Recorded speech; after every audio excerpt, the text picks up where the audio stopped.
আসসালামু আলাইকুম। এই দেখতেছেন আমার পিছে একটা বাবলা গাছ। আমাদের বাংলাদেশে এগুলোকে বাবলা গাছ বলি আমরা। এখানে কি বলে জানি না।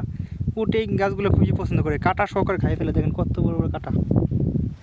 আসলে ভিডিওটা এই কারণে করা, দেখেন এই মরুভূমির ভিতরে কোনো পানি নাই, কিছু নাই। আল্লাহর কি অসীম রহমত। এখানে অনেক জায়গায় এদিক দিয়ে অনেক গাছগাছালি, এদিক দিয়ে প্রচুর গাছগাছালি গাছ হয়ে আছে। পানি ছাড়া কীভাবে থাকে একমাত্র আল্লাহই জানে। এই কারণে সৌদি আরবকে রহমতের দেশ বলে। তবে এটাও সত্য, এটা আবু জাহেলেরও দেশ, নবীজিরও দেশ। ভালো মানুষ আছে, খারাপ মানুষ আছে। তো এই দেশে গরমটা একটু বেশি।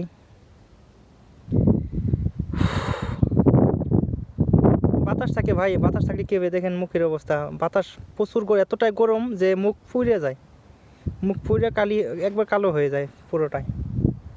যাই হোক, আমার ভিডিওগুলো আপনাদের কাছে যদি ভালো লেগে থাকে তো মতামত জানাবেন। নতুন কোন জায়গায় গেলে, নতুন কিছু দেখলে পড়া আপনাদের মধ্যে শেয়ার করার চেষ্টা করি। মরুভূমি সম্পর্কে জানাবার চেষ্টা করি। আসলে এই গাছগাছালিগুলো যদি না থাকতো আরও টিকতে পারতাম না। অক্সিজেনের ঘাটতি থাকতো, অনেক কষ্ট হইতো। তো এই কারণে সৌদি আরবে কোনো গাছগাছালি কাটে নাই, দেশে কোনো গাছই কাটতে দেয় না।